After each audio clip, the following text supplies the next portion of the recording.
일본에서 아주 난리가 났습니다. 원재료는 모두 일본인데 정작 한국이 승승장구하고 있기 때문인데요. 없어서 못 먹을 지경이라는 이 식품은 이제 한국을 넘어 세계화되고 있다고 하는데요. 한국 음식이 최고라고 생각하시는 분은 좋아요 눌러주세요. 바로 시작하겠습니다. 안녕하세요. 저는 타카하시 유카입니다. 도쿄의 주간지에서 기자로 일하고 있죠. 15년 차쯤 되었나요? 세계 곳곳의 이야기를 취재하며 살아왔어요. 나름 인지도도 있는 편인데 그런 제게 정말 황당한 제안이 들어왔죠. 그날 오후 편집장님이 회의실에서 폭탄 발언을 했습니다. 한국 전통 음식 김치의 세계화 실상을 파보자는 제안이었죠. 한식이 인기가 많다고 하는데 김치보단 기무치가 아니냐며 실체를 알릴 필요가 있다고 했습니다. 하지만 저는 듣는 순간 고개를 절레절레 흔들었습니다. 한국 김치 취재는 하고 싶지도 않을 뿐더러 어디서부터 시작해야 할지 막막했거든요. 동료들의 반응은 더 노골적이었어요. 톤다는 김치가 냄새나는 절인 배추라며 비웃었죠. 옆자리 스즈키는 한국 사람들한테는 김치 냄새가 배어있는 것 같다며 코를 막았습니다. 그런데 다음 말이 제 심장을 쿵 내려앉게 만들었어요. 한국 김치 중에 넣는 갓이 원래 일본에서 가져간 거라는 톤다의 말이었죠. 그 말을 듣고 바로 찾아보니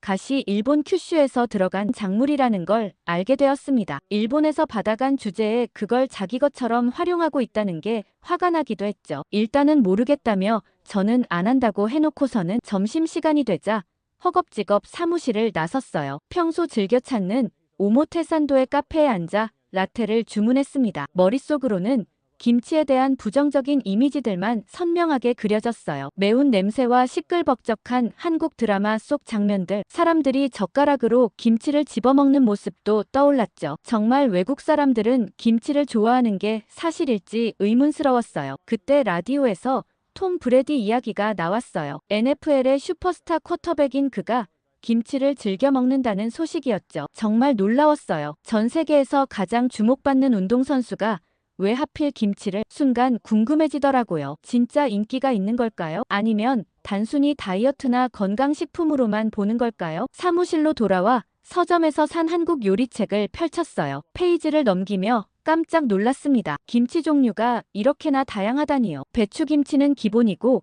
백김치나 총각김치 그리고 파김치와 갓김치가 있더라고요. 저 갓김치가 바로 톤다가 말한 것이었어요. 여수 돌산에서 나는 갓으로 만든다고 나와 있었죠. 고민스러웠습니다. 하지만 마침 다음 주 취재 일정도 딱히 없었죠. 아니나 다를까 화장실을 다녀오는 길에 편집장과 마주쳤어요. 김치 취재를 해보는 게 어떠냐는 질문에 순간 제 입에서 뜻밖의 말이 나왔습니다. 한국이 얼마나 특별한지 직접 가서 확인해 보겠다고요. 편집장은 만족스러워하며 일주일 여행 경비를 지원해주기로 했죠. 이상하게도 그날 밤 늦게까지 여수행 여행을 계획했어요. 항공편을 찾아보고 호텔을 예약하면서도 계속 혼자에게 물었습니다. 왜 내가 이렇게까지 하고 있지? 단순한 취재가 아니라 뭔가 더 깊은 이유가 있는 것 같았거든요. 그때 문득 옆집에 살던 한국 아주머니가 떠올랐어요. 어린 시절 부모님이 바쁘실 때 항상 간식을 챙겨주시던 분이었죠. 하지만 그것과 이 취재는 전혀 상관이 없었습니다. 아무튼 이렇게 저의 여수행이 시작됐어요. 여수에 내리자마자 특이한 바다 냄새가 코를 찔렀어요. 짠 내음이 일본과는 좀 달랐습니다. 택시 기사는 제가 일본 사람이라고 하니 반색했죠. 그러면서 짧은 일본어로 뭐라 얘기를 하는데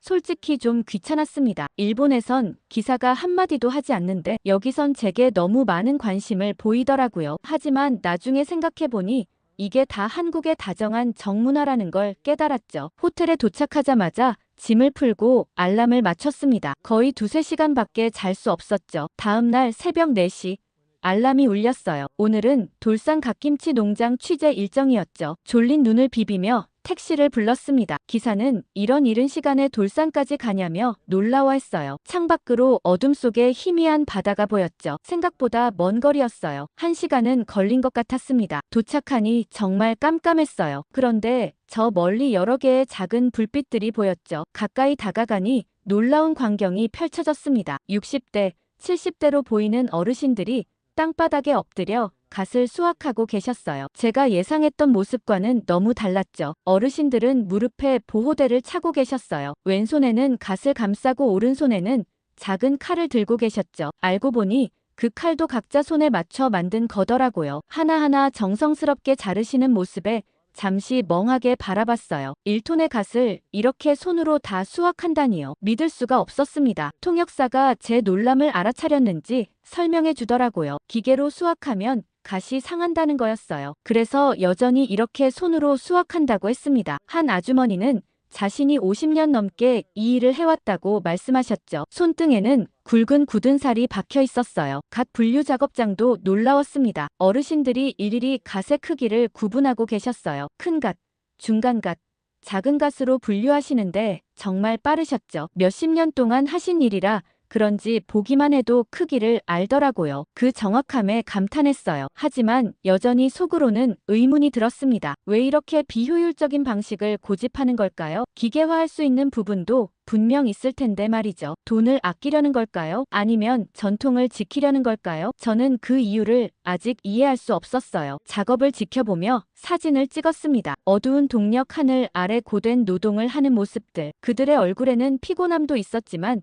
동시에 긍지도 보였어요. 이게 바로 갓김치의 시작이구나. 실제로 보니 충격이었죠. 이렇게 손이 많이 갈 거라고는 생각지도 못했거든요. 해가 뜨기 시작하자 일손도 바빠졌어요. 6시쯤 되니 트럭들이 들어오기 시작했습니다. 수확한 갓들을 실어 나르는 거였죠. 어르신들은 새벽부터 했던 일을 마무리하며 기지개를 켜셨어요. 이런다고 일본의 기무치와 뭔가 다를까 싶었어요. 김치에 대한 제 선입견은 여전했죠. 하지만 분명 이전보다는 호기심이 생겼어요. 다음 단계인 김치 생산 과정이 기다리고 있었습니다. 갓 절이는 공장에 들어서자마자 눈물이 쏟아졌어요. 매운 향기가 코와 눈을 동시에 자극했죠. 어느새 통역사도 눈물을 훔치더라고요. 그게 정상적인 반응이라며 웃었지만 저는 당황했습니다. 단순히 매운 것 때문만이 아니었어요. 이 향기가 어딘가 익숙했거든요. 공장 안은 갓을 절이는 커다란 통들로 가득했어요. 소금물에 갓이 잠겨 있었는지 몇 시간이 지났는지 물어봤죠. 어떤 통은 하루가 지났고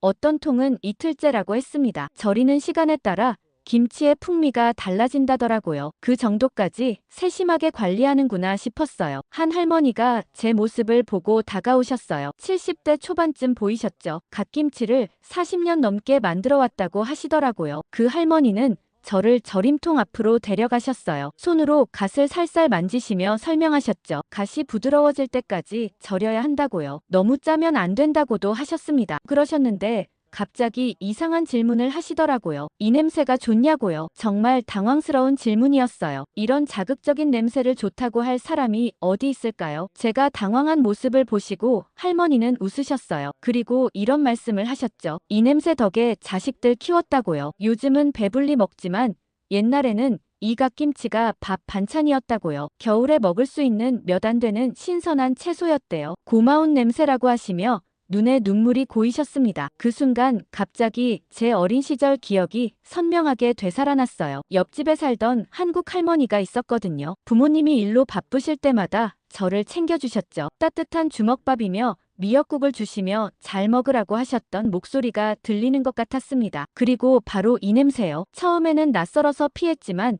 나중에는 익숙해졌던 그 향기였어요. 순간 떠올랐어요. 그 할머니가 챙겨주시던 다양한 김치 특유의 향기였어요. 저는 그걸 잊고 있었던 거였죠. 아니, 어쩌면 애써 잊으려 했던 건지도 몰라요. 옆집 할머니가 돌아가신 후로는 그 연결고리가 끊어졌었거든요. 그때는 정말 잊을 수가 없어요. 제가 8살 때 독감에 걸렸을 때였죠. 부모님은 둘 다 의사셨지만 정작 저한테는 약만 주고 출근하셨습니다. 고열로 혼자 누워있는데 초인종이 울렸어요. 옆집 한국 할머니셨죠. 헐떡이며 문을 열자 걱정스러운 표정으로 제 이마에 손을 대보시더라고요. 할머니는 엄마에게 연락을 받았다며 부엌으로 가셔서 바로 무언가를 만들기 시작하셨어요. 정확히 기억나요. 흰쌀을 씻어 물에 조금 불리시더니 함께 믹서로 갈아서 쌀물을 만드셨죠. 거기에 꿀과 설탕을 넣고 끓이시는데 달콤한 향이 났어요. 저는 단 것을 좋아해서 금방 기운이 났죠. 하지만 할머니가 가져오신 건 그것뿐만이 아니었어요. 작은 유리병에 빨간 김치를 가져오셨는데 처음에는 거부했어요. 아프고 열이 나는데 매운 걸 어떻게 먹어요? 할머니는 이건 다른 김치라며 젓가락으로 한 조각 떼어서 제 입에 넣어주셨죠. 놀랍게도 전혀 맵지 않았어요. 달콤하고 새콤한 맛이 났는데 속이 시원해지는 느낌이었죠. 나중에 알았지만 그게 물김치였대요. 할머니는 아이들이 아플 때마다 이걸 먹였다고 하셨거든요. 물김치 국물이 열을 내려준다고요. 그날부터 사흘 동안 할머니는 매일 오셨어요. 쌀죽도 끓여오시고 배춧국도 끓여오셨죠. 두부찌개도 기억나요. 순두부를 손으로 으깨서 넣으셨는데 그게 입에서 녹아내렸어요. 제가 특히 좋아한 건 갓김치와 함께 주신 따뜻한 보리차였어요. 할머니는 제 손을 잡고 옛날 이야기도 많이 해주셨어요. 고향 이야기와 자식들 키웠던 이야기, 그리고 일본에 와서 처음 살았던 날들의 이야기까지. 저는 잘 알아듣지 못했지만 할머니의 따뜻한 목소리가 좋았죠. 가끔 제 머리를 쓰다듬으시는 손길도 포근했어요. 그렇게 3일째 되던 날 부모님이 퇴근해서 제 상태를 보고 놀라셨어요. 열도 내리고 입맛도 돌아왔다며 할머니께 정말 감사해했어요. 하지만 그로부터 딱 열흘 후에 할머니가 갑자기 돌아가셨어요. 심장마비였대요. 혼자 쓰러져 계시다가 저녁 늦게 발견됐다고 했죠. 그 후로 저는 한국 음식을 멀리했어요. 학교에서 김치 냄새가 나면 괜히 속이 아리더라고요. 어쩌면 할머니가 너무 보고 싶어서 그런 걸지도 몰랐던 것 같아요. 그렇게 나이가 들면서 그 기억들은 점점 흐려졌죠. 하지만 오늘 여기서 김치 향을 맡는 순간 모든 게 생생하게 돌아왔어요. 제가 왜 김치에 대해 그렇게 편견을 가졌는지도 알 것 같았어요. 두려웠던 거죠. 할머니를 잃은 그 슬픔을 다시 느끼기가. 하지만 이제는 알았어요. 그 맛과 향기가 얼마나 소중한 것인지, 누군가를 진심으로 아끼는 마음이 담긴 음식이었다는 걸. 갓 절이는 공장 안에서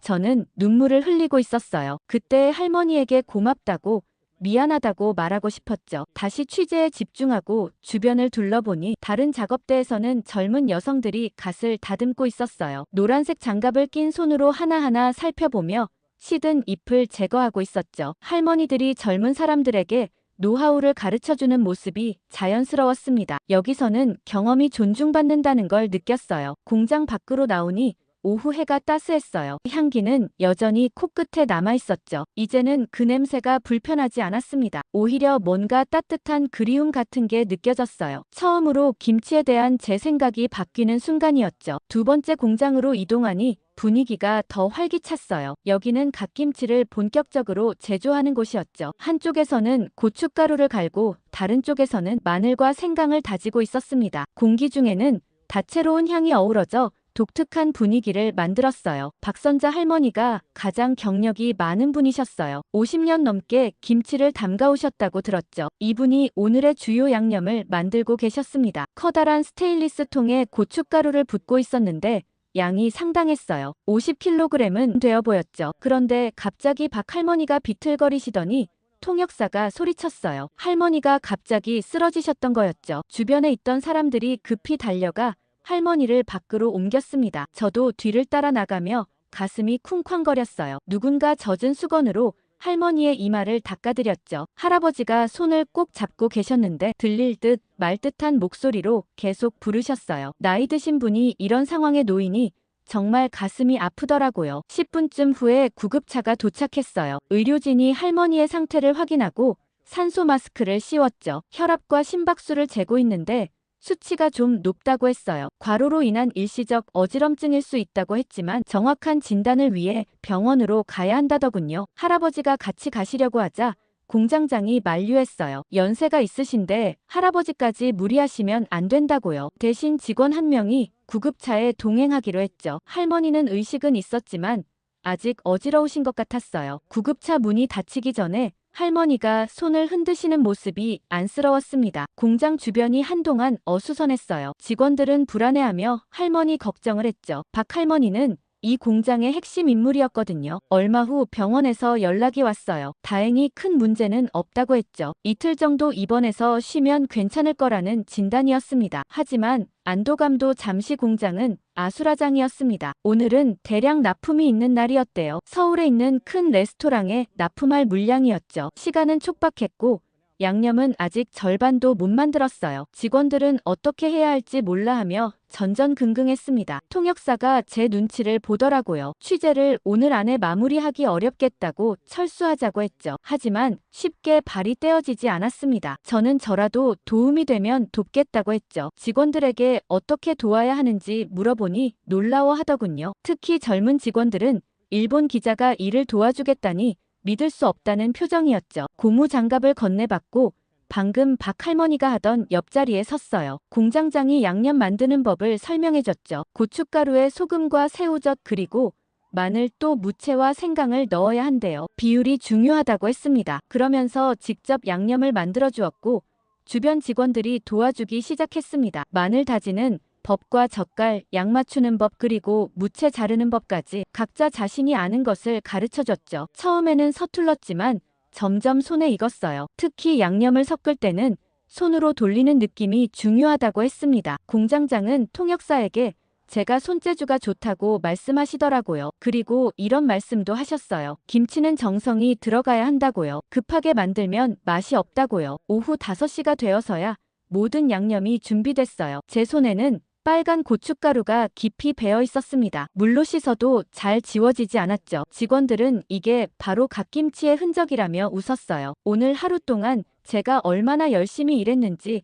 보여주는 증거라고요. 그날 저녁 숙소에 돌아와 거울을 봤어요. 빨개진 손과 얼굴에 묻은 자국들. 분명 서울이나 도쿄의 취재 현장에서는 결코 볼 수 없는 제 모습이었죠. 기자가 김치를 담그는 모습이라니. 하지만 이상하게 보람찼어요. 제가 실제로 그들의 일에 도움이 되었다는 게 뿌듯했죠. 이제야 갓김치가 단순한 음식이 아니라는 걸 피부로 느끼기 시작했습니다. 다음 날 오전 다시 공장을 찾았을 때 공장장은 숙성 창고를 보여주겠다고 하셨죠. 커다란 냉장고 문을 열자 수백 개의 항아리가 정리되어 있었습니다. 각 항아리마다 날짜가 적혀 있었어요. 어떤 건 3개월, 어떤 건 6개월 된 거였죠. 항아리 하나를 열어보니 고춧가루 양념과 갓이 완벽하게 어우러진 모습이었어요. 색깔부터가 달랐죠. 어제 본 것과는 전혀 다른 깊은 붉은색이었습니다. 공장장이 손가락으로 양념을 찍어 보여주셨어요. 숙성이 잘 된 김치는 양념이 묻어나오지 않는다고 하시더라고요. 젊은 관리자가 온도계를 들고 설명했습니다. 여름철에는 1도씨,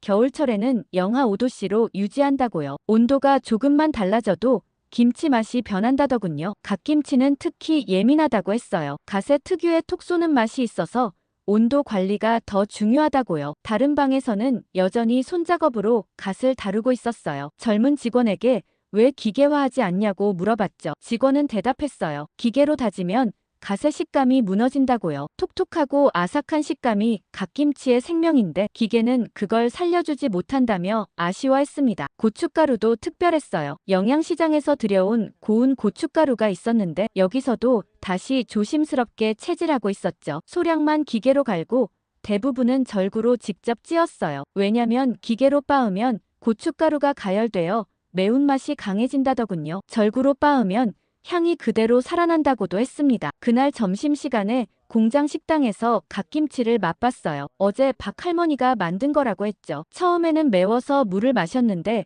점점 다른 맛들이 느껴지기 시작했어요. 고춧가루의 매운맛과 갓의 톡 쏘는 맛도 새우젓의 짠맛 그리고 마늘의 알싸한 맛까지 이 모든 맛이 조화를 이루고 있었어요. 어느 할머니가 식탁으로 오셔서 미소 지으셨어요. 일본 사람도 갓김치 먹을 수 있냐고 물으시더라고요. 통역사가 제가 어제 양념 만들기를 도왔다고 하자 할머니가 깜짝 놀라시며 반가워하셨죠. 그리고 이어서 하신 말씀이 인상적이었어요. 갓김치는 여수 사람들의 DNA라고요. 수백 년 동안 이어온 방식 그대로 만든다고 하셨습니다. 공장장의 사무실에 들어가니 벽에 여러 인증서가 걸려 있었어요. 유기농 인증, 수출 품목 인증 등이었죠. 최근에는 일본 수출도 시작했다며 자랑스러워했습니다. 하지만 수출량의 90%는 미국이라고 했어요. 미국 한인들이 주로 사는데 요즘은 현지인들도 많이 찾는다더군요. 제가 궁금한 건 수익률이었어요. 이렇게 많은 수작업으로 얼마나 이익이 날까요? 공장장은 솔직하게 대답했습니다. 효율만 따지면 적자라고요. 하지만 이건 단순한 사업이 아니라고 했어요. 여수의 전통을 지키고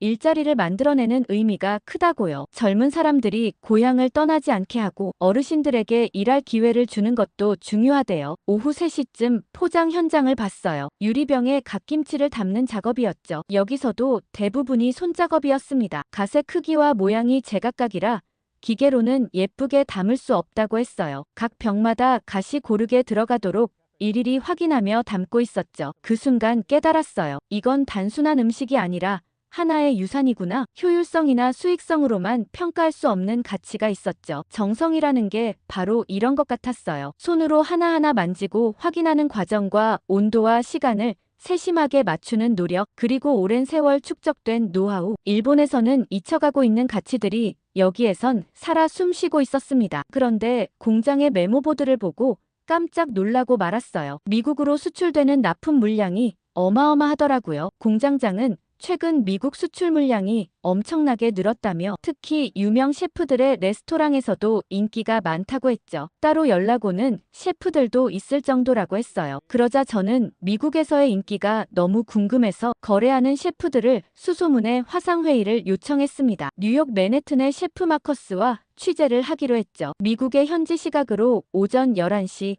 시차 때문에 여기는 밤이었어요. 마커스는 미국에서 갓김치가 얼마나 인기인지 설명했어요. 그의 파인다이닝 레스토랑에서는 스테이크 사이드 메뉴로 갓김치를 내놓는다고 했죠. 처음 메뉴에 올렸을 때 손님들 반응이 어떨지 걱정했다고요. 하지만 첫 주문을 넣은 손님이 깜짝 놀라며 이건 꼭 먹어봐야 한다고 추천했다더군요. 화상 카메라가 레스토랑 내부를 비추니 점심 식사 준비가 한창이었어요. 직원들이 갓김치를 예쁘게 접시에 담고 있었죠. 마커스는 여수 갓김치 특유의 톡 쏘는 맛이 미국 손님들에게 신선한 충격을 준다고 했어요. 처음에는 조심스럽게 먹다가 곧 중독되는 손님들이 많다고요. 지금은 매일 20접시 이상 나간다고 자랑했습니다. 그리고 마커스는 더 흥미로운 사실이 있다고 했어요. LA의 비버리 힐스에도 김치 전문 레스토랑이 오픈한다는 거였죠. 마커스의 레스토랑에서 갓김치를 먹어보고서는 미국에서 사업을 시작하게 됐다고요. 그러면서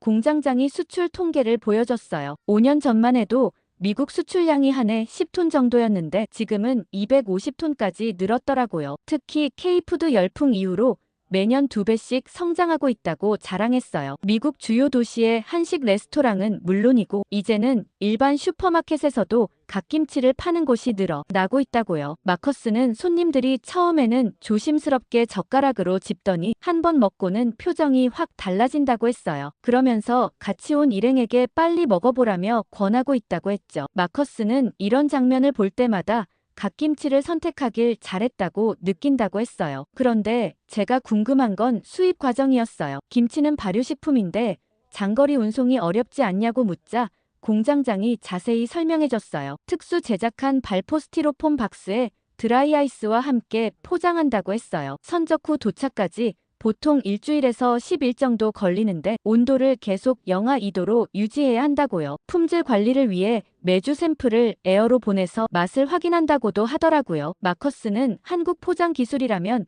절대적으로 신뢰할 수 있다며 의심할 필요가 없다고 했죠. 그리고 아무래도 배송비도 있으니 뉴욕에서는 작은 한 병에 $25에 판매된다고 했죠. 여기서 만든 가격의 5배 정도였습니다. 마커스는 꽤 비싼 편이긴 한데도 손님들이 기꺼이 그 값을 지불한다고 했어요. 신선하고 정통 갓김치를 맛보려고 줄을 서는 사람들이 있다는 게 자신도 놀랍다더군요. 화면 속 시계가 정오를 넘어가자 마커스의 레스토랑이 붐비는 것 같아 보였습니다. 마커스가 웃으며 전통 한식 재료가 이렇게 미국의 파인다이닝 트렌드가 될 줄 누가 알았겠냐고 했죠. 그렇게 화상회의가 끝나고 공장장과 직원들의 표정에서 뿌듯함이 느껴졌어요. 여수의 작은 공장에서 만든 갓김치가 태평양을 건너 미국인들의 식탁에 오르고 있다는 사실. 저도 모르게 가슴이 뭉클해졌습니다. 가진 편견으로 이 모든 것을 무시할 뻔했다니요. 정말 특별한 무언가가 여기에 있었던 거죠. 그런데 저는 일본에서 들여온 거라 자존심이 상하거나 하진 않을까 궁금했습니다. 저는 농장 주인 김덕수 할아버지께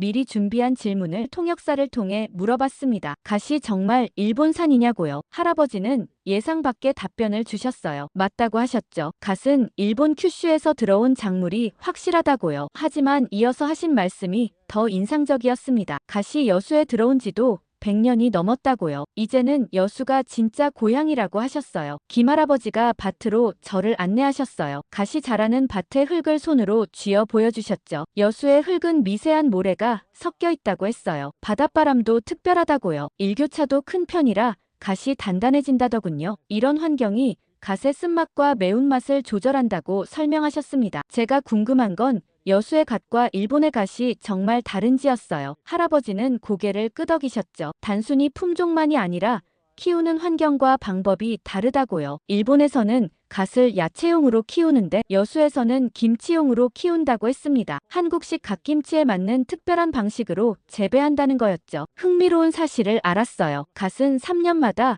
새 씨앗을 뿌린다고 했어요. 같은 땅에서 계속 갓을 키우면 병충해에 약해진다더군요. 그래서 작물을 돌려가며 심는다고요. 올해는 갓을, 내년은 고구마, 그리고 다음에는 보리, 이런 식으로 토양을 관리한다고 했습니다. 농장을 다 둘러보고 김할아버지와 차를 마셨어요. 보이차를 우리는데 그것도 30년 된 것이라고 자랑하셨죠. 저는 진짜 궁금했어요. 일본에서도 갓김치를 만들 수 있지 않냐고 물었습니다. 같은 품종의 갓만 있으면 되는 거 아니냐고 했죠. 할아버지는 고개를 저으시며 웃으셨어요. 갓김치는 재료만 있다고 되는 게 아니라고요. 여수의 바람과 환경과 그리고 무엇보다 사람들이 있어야 한다고 하셨죠. 김치 담그는 정성과 노하우는 단시간에 배울 수 있는 게 아니라고요. 할머니들이 평생 갈고 닦은 손기술이 들어가야 진짜 갓김치가 된다고 하셨습니다. 그러면서 꽃도 씨앗은 남이 주지만 아름답게 피우는 건 내가 하는 거라고요. 갓김치도 마찬가지라고요. 뿌리는 일본이 줬지만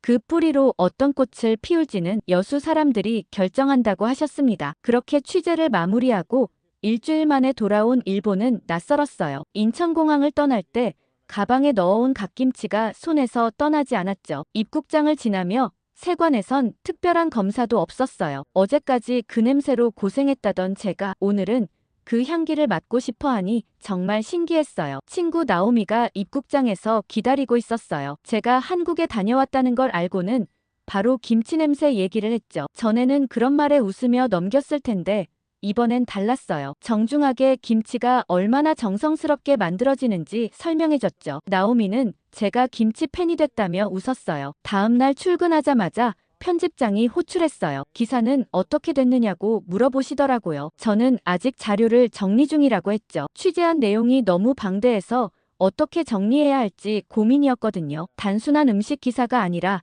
하나의 문화에 대한 이야기가 될 것 같다고 말씀드렸어요. 동료들과 점심을 먹을 때였어요. 스즈키가 한국 갔다 왔으니 김치 얘기 좀 들려달라고 했죠. 다들 제가 김치 냄새 때문에 고생했을 거라고 놀렸어요. 제가 준비해온 갓김치를 꺼내자 일동 표정이 굳어졌죠. 냄새 난다고 난리였지만 저는 침착하게 준비해온 젓가락과 종이 접시를 나눠줬어요. 처음에는 거부하던 동료들도 호기심에 하나씩 맛보기 시작했어요. 톤다가 가장 용감하게 큰 덩어리를 집어먹더니 표정이 달라졌죠. 생각보다 맛있다며 또 달라고 했어요. 스즈키도 맥주 안주로 좋겠다고 감탄했어요. 제가 갓김치 제작 과정을 설명하자 모두 놀라워했죠. 이렇게 정성스럽게 만들 줄은 몰랐다고요. 기사가 나가자마자 반응이 뜨거웠어요. 독자들이 댓글로 갓김치를 어디서 살 수 있는지 물어보더라고요. 특히 젊은 독자들은 한국 음식의 깊이에 놀라워했죠. 주간지 편집장은 연재 기획을 제안했어요. 한국 전통 음식 시리즈로 계속해보라고요. 저는 또다시 김치를 주제로 하고 싶었습니다. 그런데 기사를 읽은 독자 중에